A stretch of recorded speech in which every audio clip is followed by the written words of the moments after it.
Nandito na naman tayo para sa isang napaka-sweet at nakakakilig na love story nila Kalingap Edu at Ate Viancy. Hindi ko rin inaasahan pa Sa pagpapatuloy ng kanilang love story, dumayo na naman ang Kalingap team sa bahay nila Viancy.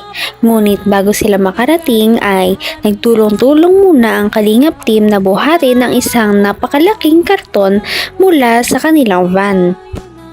Siyempre, ang karton na ito ay para na naman kay Viancy at sa kanyang pamilya. Grabe talaga ang mga sponsors nila.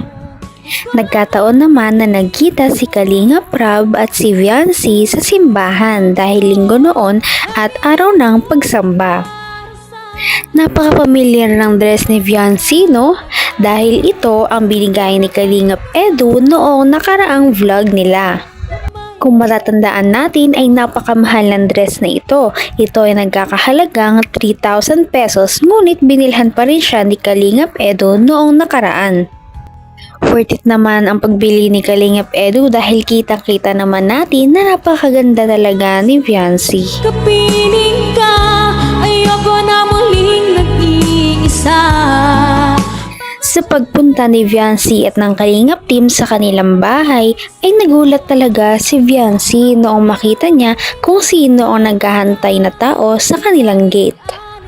Walang iba kundi si Kalingap Edu, kaya naman pala namumula si Viancy at biglang umiti. Ang sweet naman ni Kalingap Edu dahil kahit napakaaga pa ay dinayo na niya si Viancy sa kanilang bahay. Hindi naman daw talaga niya original plan na pumunta kay Viancy, ngunit dumaan na lamang siya dahil galing daw siya sa kanyang pinag-i-scout. Kinilig na naman talaga si Viancy sa pagdating ni Kalingap Edu dahil ito ay napaka-unexpected. Kanina ka pa po dito? Ito lang. Naghihintay naman ako kahit anong oras eh. Kape po. Gusto niyo pong kape? Sige, konti lang. Para mas matagalan ako dito. Kanin ba? Meron kayo dyan? Kahit konti lang. Kanina pa ako dito, walang kain. Para na akong mahimatay. Nahilo na Maluto ako. po ako. Grabe talaga ang chemistry nilang dalawa. Kung papansin din natin ay parang medyo nabawasan na ng kaunti ang hiya ni Viancy dahil nga pang ilang kita na rin nila ito. Pinatunayan na naman ni Viancy kung gaano siya kamaalaga at maasikaso sa kanyang mga bisita dahil pinainom muna niya ito ng tubig. Diyan ka na sa piling ko, okay saya. Kaya't hindi na rin nakapagtataka kung maraming sumusubaybay at sumusuporta kay Viancy at sa kanyang love team dahil nga sa kanyang kagandahang asal. At dahil dito, kaya naman pala bumisita na naman ang Kalingap team sa kanilang bahay ay upang magbigay ng mga biyaya na galing sa kanyang sponsors. Tuwang-tuwa naman si Viancy at ang kanyang pamilya dahil napakarami ng kanyang matatanggap ngayon.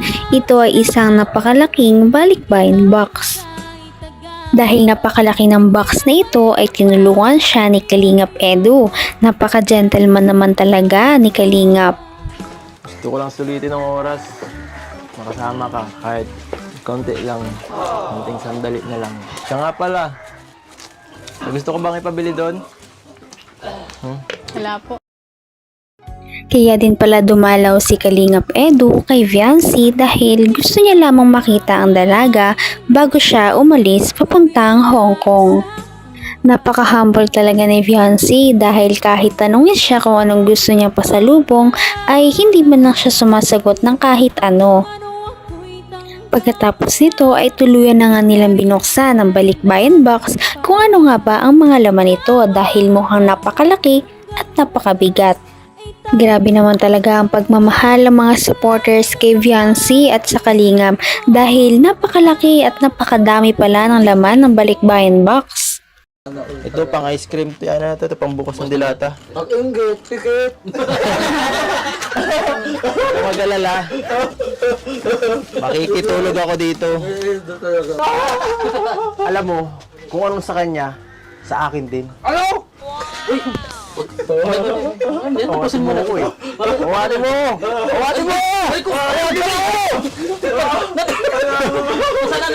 Swiss cheese. Masarap to. Grabe talaga tapakasiyang kasama ng Kalingap team dahil dito ay napapasaya nila si Viancy. Kaliwat ka ng pagbibiroan ng kanilang ginagawa habang nagbubukas sila ng balikbayan box. Tuwang-tuwa si Viancy at ang Kalingap dahil napakaraming laman ng balikbayan box. Meron itong lamang 1 dosenang sombrero na para sa K-boys at maraming panluto para kay Viancy kagaya ng mga kutsara tinidor, plato, mga kawali, mga rice cooker at iba pa. Di pa, ang dami. Pwede na po ako magluto. Pantinda. Pwede ka na magtinda dito, napakadami. Ibang klase yung pagkakaano niya. Ang dami. Ang dami yun. Thank you po saan man nagbigay po ng ano. Ayan. Bagay ba? Yo. Kung gusto mong lumigaya ang iyong buhay, humanap ka ng kalampito sa tibigin mong kunay. Talaga namang deserve din talaga ni Viancy na mabigyan ng mga ganitong bagay dahil sa napakabait niya ang ugali at napaka-humble din na bata. Kailan po pala yung ano yung alis niyo po sa ano? Kailan ang alis namin? Bakit? Gusto mo ba si mama? Sayang. Wala pa naman po akong ano passport. Sayang nga, di umabot. May gusto pa naman sana sa'yo magbigay. Saka sana, sayang talaga. Gusto ko rin kasama ka eh. Matagal-tagal yung ano natin. Muling pagkikita, no? Nakakalungkot ng konti. Gusto ba sila lang natin to? Baka mamiss mo eh. Baka mamiss ko talaga. Oh, bakit kayo nagbo? Kuha ka na kasi ng passport. Samahan kita. Para next time, pag lumabas tayo ng bansa, makasama yung mga... Makikita naman natin na parang lumalambot na nga talaga si Viancy kay Kalingap Edu dahil nagsasalita na siya hindi gaya ng dati na wala siyang imik kay Kalingap Edu. Hindi niya rin naiiwasan ang kanyang mga pamumula at parang kinikilig talaga siya sa mga sinasabi ni Kalingap Edu. Makikita talaga natin na gusto na rin siyang makasama ni Kalingap Edu kahit saan. Parang nade-develop na rin talaga ang kanyang feelings at ang feelings din ni Viancy para sa kanya. Parang nagkakadevelop pa na talaga sila sa isa't isa. Ang ganda mo ngayon. Saan ka galing? Nagsimba po. Nagsimba ka. Wala ka bang huling mensahe? Yung sasabihin sa akin bago ako umalis? Mag-ingat po kayo dun. Ay, nako.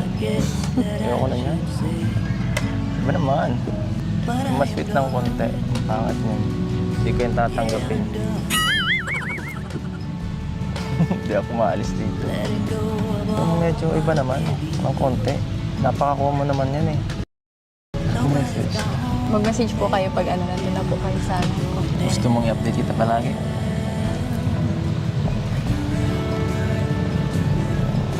Silent means yes. Ano? Gusto mo?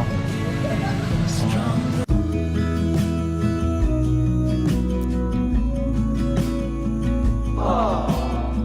Sige po. Para po alam namin na ano, ligtas po kayo. Grabe naman talaga ang kanilang mga sweet moments kaya naman kinikilig sa kanila ang mga viewers. Mahahalata mo talaga na parang na-develop na rin talaga sila sa isa't isa dahil parang totoo na talaga ang mga kilig ni Viancy sa mga sinasabi ni Kalingap.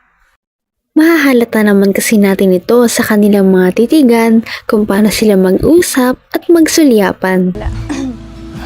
Akong bahala. Basta... Para sa puso.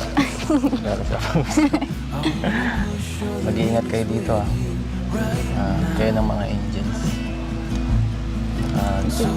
Pwede rin naman kayo lumabas, magkakasama. Basta huwag kayo magpapagabi. No? Babay na muna. See you in 1 week. Ay. Sige nga. Napunta ako dun. Mapunta ako dun sa Hong Kong. Opo. Opo po.